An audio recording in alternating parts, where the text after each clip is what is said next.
92.7 big FM पर आप सुन रहे हैं यादों का edit box with Nilesh Mishra season 3। दोस्तों, हमारी कहानियां आप रेडियो के अलावा जब चाहें मोबाइल फोन पर ये नंबर डायल करके सुन सकते हैं 505-6677 यानी 505-6677। दोस्तों, जो कहानियां मैं आपको सुनाता हूं वो लिखी होती हैं मेरी मंडली ने। जी हाँ, मुंबई, दिल्ली और भारत के कई शहरों में एक राइटर्स की मंडली है जिनको मैं ट्रेन करता हूं। दोस्तों, मैं आपको सुनाने जा रहा हूं आजम कादरी की लिखी कहानी ट्रक ड्राइवर पार्ट 2। जब निम्मो नाश्ता करा के बबली की कंघी करने बैठी तो करतारा ने फिर टोका। सच कह रहा हूं निम्मो, पाल ले इसको। तो निम्मो ने कहा था, मुझसे शादी कर ले, इसको क्या, तुझे भी पाल लूंगी। इस बात पे करतारा खामोश ही रहा था। चाय पी के करतार ने बबली को गोद में लिया और वापस उसी जगह के लिए निकल पड़ा जहां उसको ये बच्ची मिली थी। कल रात जो पहाड़ी चढ़ाई पैदल चली थी उसको अब उतरना भी था। चढ़ना और उतरना पहाड़ों पे एक समान ही होता है। वक्त को बचाने के लिए करतार ने पक्की डामर की रोड छोड़ के पहाड़ी की प्राकृतिक ढलान पे चलना शुरू कर दिया। अच्छा बबली, तुम्हें अपने पापा का नाम पता है? उन हरियाली से झप ढलानों से उतरते हुए करतारा ने पूछा तो बबली ने हाँ में मुंह हिला दिया। तो बताओ। हरिशंकर, उसने बताया। और माँ का? मंजू। अच्छा बबली, तुम्हारा घर पता है कहाँ है? करतार के इस सवाल पे बबली ने हाँ में सर तो हिला दिया, लेकिन फिर इधर उधर देखने लगी जैसे अपने घर का रास्ता खोज रही हो, और फिर एकदम गुमसुम हो गई। तकरीबन घंटा भर चलने के बाद करतार देवता के चबूतरे पे पहुंच गया। जाने कितनों की तमन्नाओं को पूरा करने वाले देवता के पास फिलहाल सिंदूर से रंगी झंडियों के अलावा और कुछ नहीं था। बबली को बाहों से उतारकर करतार चबूतरे पे 2 पल सुस्ताने के लिए बैठ गया। बैठने के पहले उसने एक बार पहाड़ के कमर जैसे मोड़ पे झांका। सामने उसका ट्रक खड़ा था। फड़फड़ाती झंडियों का शोर बता रहा था कि हवा कल से भी तेज चल रही है। कि तभी करतारा ने सामने से एक पहाड़ी आदमी को आते देखा। छोटा कद, तिरछी आंखें और एक गहरा बदन। पीठ पे टोकरे में बिच्छू पत्ती के पत्ते भरे थे। ये गठे हुए पहाड़ी किसान करतार को ट्रक जैसे ही ताकतवर लगते थे। लंबी से लंबी चढ़ाई एक सुरताल में चढ़ते जाते, जैसे किसी ने दूसरे गियर में इनको सेट करके छोड़ दिया हो। फर्क सिर्फ इतना था कि ये डीजल के बजाय हाड़ मांस के इंजन से चलते थे। राम राम दाजू, करतारा ने देख के कहा। धीमी चाल में चलता हुआ वो आदमी राम राम कहते हुए उसके नजदीक आ गया। ट्रक खराब हो गया क्या? कितनी मुलायम आवाज थी किसान की। हाँ दाजू, इस बच्ची को पहचानते हो क्या? कल रात को अकेली मिली थी यहाँ। पहली बात का जवाब देके करतारा ने दूसरा सवाल किया तो किसान ने बच्ची को गौर से देखा, फिर ना में सर हिला दिया। करतारा को ज्यादा नहीं तो थोड़ी उम्मीद तो थी ही कि यह आदमी उसको पहचान सकता है। पहाड़ों में रिश्ते हमारे शहरों जैसे नहीं होते कि पड़ोसी ही पड़ोसी को ना पहचान पाए। वहां तो अगल बगल के गांवों के सारे लोग एक दूसरे को नामों से जानते हैं। 92.7 बिग एफएम पर आप सुन रहे हैं यादों का edit box with Nilesh Mishra season 3। दोस्तों, रेडियो के अलावा आप हमारी कहानियां जब चाहे मोबाइल पर ये नंबर डायल करके सुन सकते हैं 505-6677 505-6677। दोस्तों, मैं आपको सुना रहा हूं अपनी मंडली के सदस्य आजम कादरी की लिखी कहानी ट्रक ड्राइवर पार्ट 2। इस कहानी में अब तक आपने सुना, करतारा सुबह उठ के बबली को उसी जगह वापस ले गया जिस जगह वो मिली थी। एक किसान से पूछने पर भी उसे कुछ पता नहीं चला था बबली के बारे में। अब आगे। उस चबूतरे के बगल में किसान भी बैठ गया और बिना करतारा के पूछे 2 बीड़ियां सुलगा के एक उसे भी पकड़ा दी। अब अच्छी कहो या बुरी, चवन्नी की बीड़ी 2 अनजान रिश्तों में चने बराबर गर्माहट तो ला ही देती है। नीचे चट्टी मोड़ पे पता कर ले। गांव वाले ने उसी गांव की ओर इशारा किया जहां करतार पहले ही जाने की सोच रहा था। करतार की आस अभी पूरी तरह से टूटी नहीं थी। उसे उम्मीद थी कि ये लड़की आसपास की ही है। यही सोच के करतार फिर से ढलान वाली पगडंडी पे चल दिया। थोड़ी दूर चलने पे ही उसको पहाड़ों को काटकर बनाए गए छोटे छोटे खेत और संकरी नालियों में कल कल की आवाज करता हुआ बहता पानी दिखने लगा। पहाड़ की तलहटी में बने 30-40 घरों की चिमनियों से धुआं उठ रहा था। एक कच्चे घर के पास पहुंच के, जहां 7-8 लोग खेत में गुड़ाई करने के बाद शायद सुस्ता रहे थे, करतार ने अपनी फूलती सांसों को जोड़ते हुए एक बड़े बुजुर्ग से पूछा, दादा ये बच्ची कहीं इस गांव की तो नहीं है? कल रात को सड़क किनारे मिली थी, बाप का नाम हरिशंकर बताती है। सबकी नजरें लाल फ्रॉक पहने बबली पे रुक गईं। अपनी नन्ही सी उंगलियों को कुतर रही बबली इन घूरती हुई नजरों से असहज हो गई थी। उसने अपना चेहरा करतार के कंधे में छुपा लिया। हरिशंकर तो है गांव में, पर उसका तो सिर्फ एक लड़का है, बुजुर्ग ने जवाब दिया तो करतारा के जहन में शून्यता छाने लगी थी। बैठ जा ना, बैठ जा। ओ दुर्गा, पानी तो ला। करतारा को बैठने के लिए कह के बुजुर्ग ने अपने घर की तरफ आवाज दी। बिटिया देख जरा इधर, नाम क्या है तेरा? करतारा की गोदी में सिमटी बबली से एक दूसरे ग्रामीण ने पूछा तो बबली करतारा से और लिपट गई। अंदर से पानी लेके आई एक 30-35 साल की महिला ने प्यार से पानी पिलाने की कोशिश की, पर उसने पानी करतारा के हाथ से ही पिया। करतारा को कुछ समझ नहीं आ रहा था कि वो क्या करे। जिस आस से यहां आया था वो एकदम चकनाचूर हो गई थी। ऐसा विनाश तो जिंदगी में नहीं देखा है। जाने कितने भटक गए अब की तो। पिछले हफ्ते एक औरत और बच्चा यहीं जंगलों में मिला था, बुजुर्ग ने बड़ी उदासी में करतार को बताया। मेरी मानो तो ऋषिकेश जाके ना कैंप में पता कर लो भैया, जाने कब के खोए भूले भटके आज भी मिल रहे हैं वहां। अभी ग्रामीणों से कुछ बात चल ही रही थी कि सर पे प्लास्टिक का डब्बा रखे आइसक्रीम 1 की 1, 2 की 2, खोए वाली मलाई वाली आइसक्रीम आइसक्रीम चिल्लाता हुआ एक कुल्फी वाला गांव में आ गया। उसके घंटी बजाने पे इधर उधर खेल रहे बच्चों ने उसको घेर लिया। उसको देख के बबली की भी आंखों में मुस्कुराहट तैर गई थी। 92.7 बिग एफएम पर आप सुन रहे हैं यादों का edit box with Nilesh Mishra season 3। दोस्तों, रेडियो के अलावा आप हमारी कहानियां जब चाहे मोबाइल पर ये नंबर डायल करके सुन सकते हैं 505 66 77 505 6677। दोस्तों, मैं आपको सुना रहा हूं अपनी मंडली के सदस्य आजम कादरी की लिखी कहानी ट्रक ड्राइवर पार्ट 2। इस कहानी में अब तक आपने सुना बबली के घर वालों की तलाश में करतारा पैदल एक गांव में पहुंचा। उसे लगा था कि वो शायद इसी गांव से हो, क्योंकि वो मंदिर जहां वो मिली थी वो इसी गांव के नजदीक है।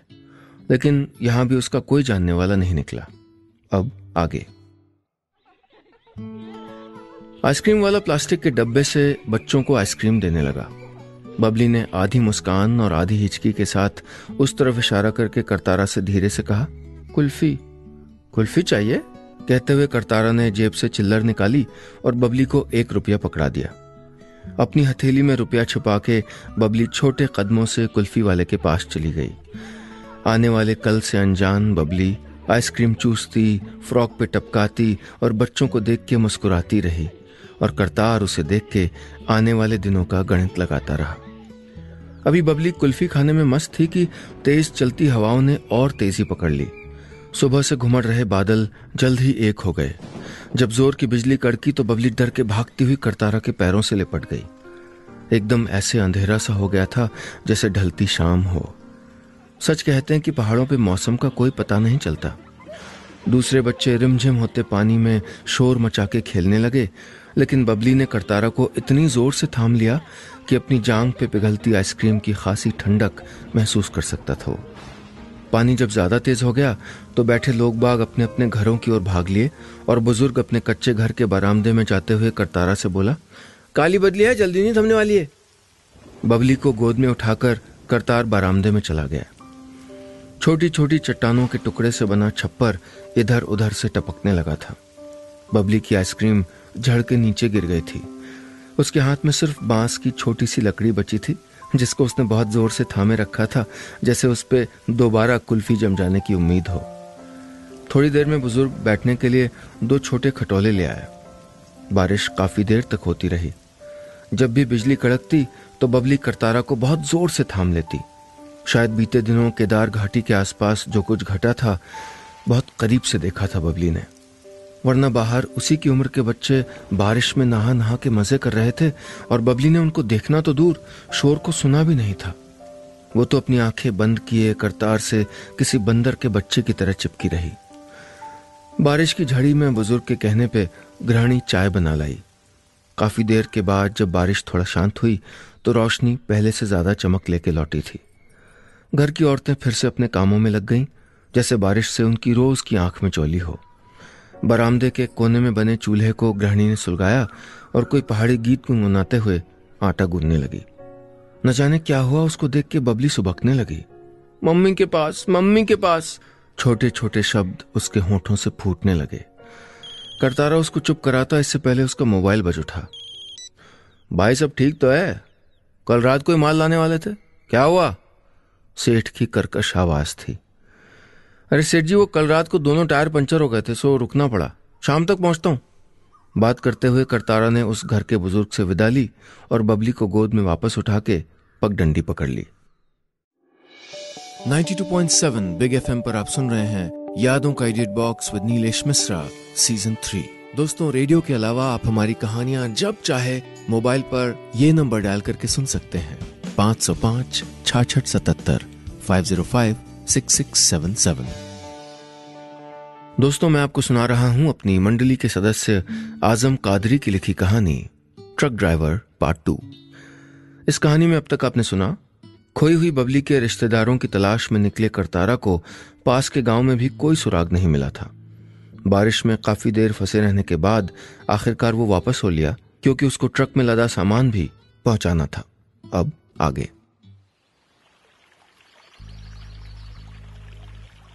पहाड़ों में बारिश के बाद का मंजर एकदम बदला हुआ सा लगता है।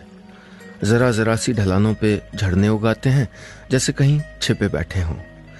वैसे भी पहाड़ के रास्तों पे चढ़ना आसान नहीं होता, और फिर हाल में हुई बारिश से ढलान की फिसलन बढ़ गई थी। करतारा एक एक कदम संभाल के रखता। बबली अभी भी सुबक रही थी। करतारा ने उसको चुप कराने की खास कोशिश नहीं की। वो खुद भी काफी परेशान हो चुका था। कल रात बबली को साथ ले जाके उसने जो इंसानियत दिखाई थी, उसको निभाना इतना आसान नहीं है, ये उसको समझ में आ गया था। उसने बबली को रोने दिया।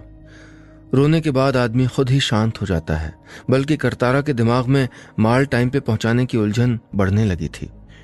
ऊपर वापस आने में काफी समय और उससे ज्यादा जान खर्च हो चुकी थी।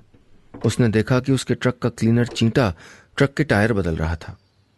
आ गया उस्ताद, कुछ पता चला इसका? चीटा का इशारा बबली की ओर था। करतारा ने कहा तो कुछ भी नहीं, बस थोड़ी झुंझलाहट में बबली को उसको थमाते हुए सुस्ताने लगा। बबली झटके से दिए गए करतारा के गुस्से को समझ गई थी। वो जोर जोर से रोने लगी तो करतारा ने दांत भींचते हुए कहा, अब क्या करूं? कब से तुझे गोदी में लादे हुए हूं? कहते हुए करतारा ने उसको झिड़का और ट्रक की ड्राइवर वाली सीट पे जाके बैठ गया। चींटे की गोद में बबली का रोना बंद नहीं हुआ था। वो बार बार करतारा के गुस्से से भरे हुए चेहरे को देखती रही। उसका चेहरा लाल पड़ गया था। मोटे मोटे 2 आंसू गाल के आधे रास्ते पे आके जम गए थे। ट्रक स्टार्ट करके आखिरकार करतारा ने धीमे से कहा, क्या करूं मैं? कहां से खोजूं तेरे मम्मी पापा को? और उसे चींटे की गोद से छीनकर अपनी सीट के आगे बिठा दिया। ट्रक कल की तरह वापस अपने रास्ते पे था। वही नीलकंठ जाने वाला हाईवे, वही पहाड़ी रास्ते और स्टीरियो पे वही गाना, मैं बंजारन रास्ता देखे कब आएगा मेरे बंजारे, बज रहा था। लेकिन सब कुछ तो वो नहीं था। कल और आज में बहुत कुछ बदल गया था। बबली क्या मिली थी? करतार को उसने बाप बना दिया था। कभी कभी वही होता है जो हम बिल्कुल नहीं चाहते। करतारा की स्टीयरिंग को थामे बबली अब चुप थी और ट्रक की सवारी का मजा ले रही थी। कुछ ही देर में ट्रक निम्मो के ढाबे पे रोक के करतार ने चींटे से कहा, ले इसको निम्मो को दिया, कहना रात को आऊंगा। चींटे की गोद में जब निम्मो ने बबली को देखा तो पूछा, बॉस ने कहा है कि इसको आप अपने पास रख लो, हम रात को आएंगे। कभी कभी जब करतार इतने अधिकार से निम्मो से बात करता तो उसे भी अच्छा लगता था। करतार का ट्रक आगे बढ़ गया। उसने अपने बाएं वाले शीशे में देखा, निम्मो की गोद में बबली उसको टाटा कर रही थी। लगता था अपनी छोटी सी जिंदगी में न जाने कितने लोगों को विदा किया था इस बच्ची ने। 92.7 बिग एफएम पर आप सुन रहे हैं यादों का edit box with Nilesh Mishra season 3। दोस्तों, रेडियो के अलावा आप हमारी कहानियां जब चाहे मोबाइल पर ये नंबर डायल करके सुन सकते हैं 505 6677 505 6677। दोस्तों, मैं आपको सुना रहा हूं अपनी मंडली के सदस्य आजम कादरी की लिखी कहानी ट्रक ड्राइवर पार्ट 2। इस कहानी में अब तक आपने सुना, करतारा बबली के रिश्तेदारों की तलाश में जब नाकाम रहा तो उसको वापस निम्मो के पास छोड़ के आगे के सफर के लिए चला गया, ये कह के कि वो रात को वापस आएगा। अब आगे। रात के 2 बजे थे जब करतार ने पीप पीप करके 2 बार हॉर्न बजाया और निम्मो ने दरवाजा खोल दिया। रिश्तों को हमेशा बोल के पुकारने की जरूरत नहीं पड़ती, उनकी तो आहट भी काफी होती है। निम्मो खाना बनाने के लिए भट्टी के कोयले सुलगाने लगी तो करतार ने ही मना कर दिया, रहने दे, खाना खा के आया हूं। पर अगले ही पल बोला, अच्छा चाय बना दे। तुम्हें तो गिरगिट होना चाहिए था, पल पल में रंग बदलते हो। निम्मो हमेशा की तरह झल्ला गई। चींटा गहरी नींद में था सो ट्रक में ही सोया रहा। अब क्या करोगे इसका, मैंने तो पहले कहा था पहाड़ी नहीं लगती है। चाय पीते पीते जब करतारा ने निम्मो से कहा तो करतारा गहरी सोच में डूब गया। करना क्या है, कल ऋषिकेश जाऊंगा, वहां कैंप लगाए, दे आएंगे इसे। निम्मो सुन के खामोश ही रही। ये पहना देना सुबह, उसकी फ्रॉक बहुत मैली हो गई है, करतार ने आगे कहा और अखबार का एक बंडल निम्मो को थमा दिया। निम्मो ने खोल के देखा तो उसमें सफेद और लाल जाली वाली एक सुंदर सी फ्रॉक थी। निम्मो मुस्कुरा दी। पहले कभी इसी तरह उसके लिए भी वो सूट और चुनरियां लाया करता था। उसके लिए ना सही, बबली के लिए ही सही, प्यार जैसी कोई चीज बाकी थी अभी करतार के दिल में। तोहफे हो ना हो, लेकिन इंसानी दिल में प्यार का होना ज्यादा मायने रखता है। तू कल चल सकेगी साथ में? लंबा सफर है, कहीं रास्ते में रोने लगी तो मुश्किल होगी। आज ही बड़ी मुश्किल से चुप हुई थी।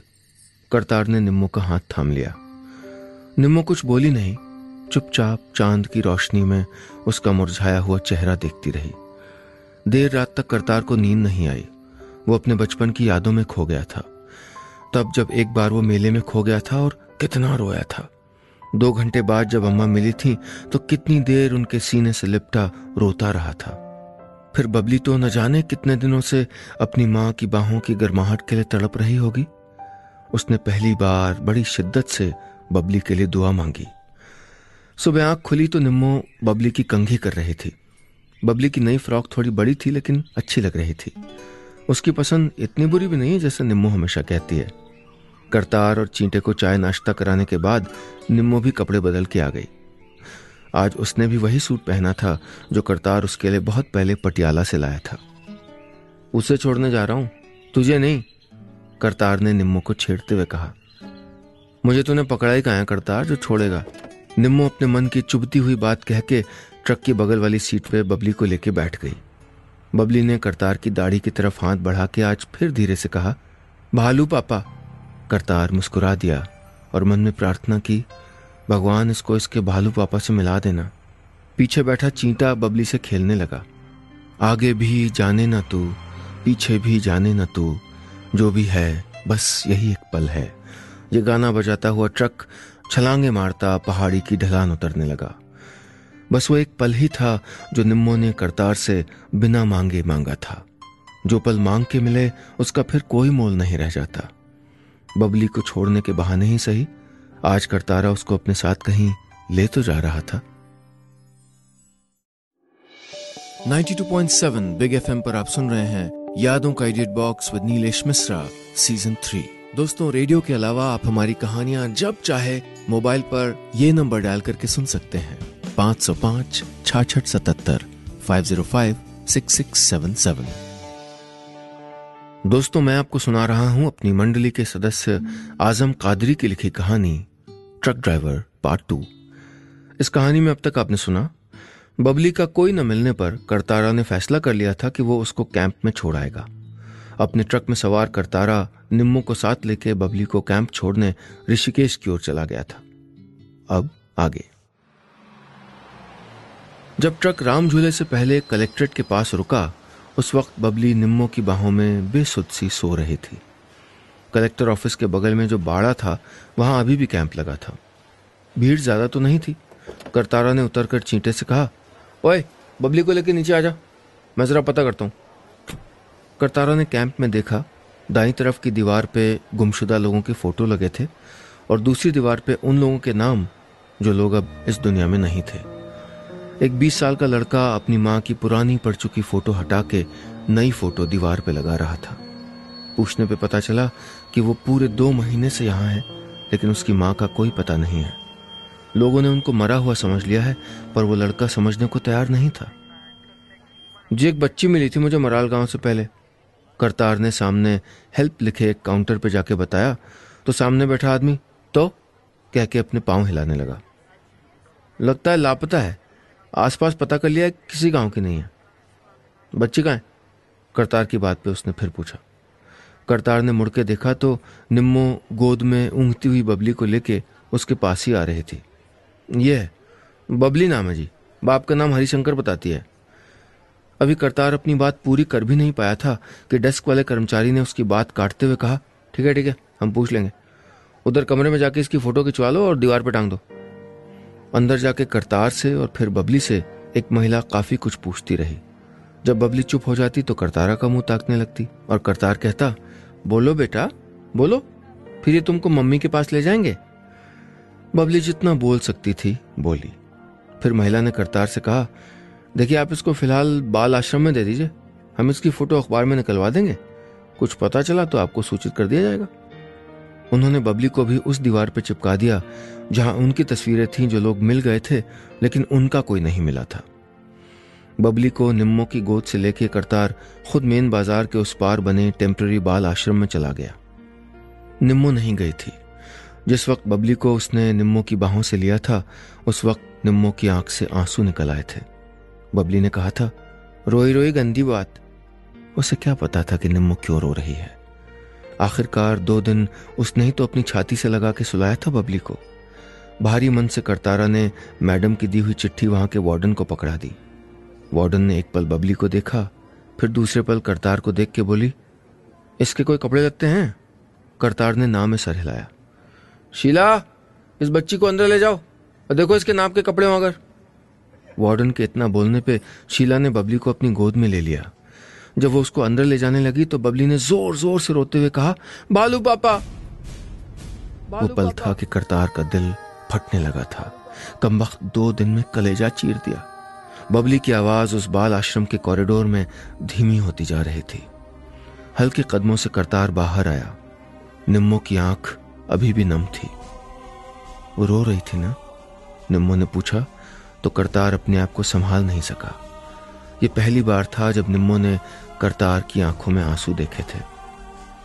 निम्मे, जा तू लाल जोड़ा ले आ, कह के करतार ने जेब में पड़े सारे नोट निकाल के उसके हाथ में रख दिए और वापस बाल आश्रम की तरफ दौड़ गया। आज पता नहीं किसकी मुराद पूरी हुई थी, निम्मो की, बबली की या फिर करतार की। बस इतनी सी थी ये कहानी।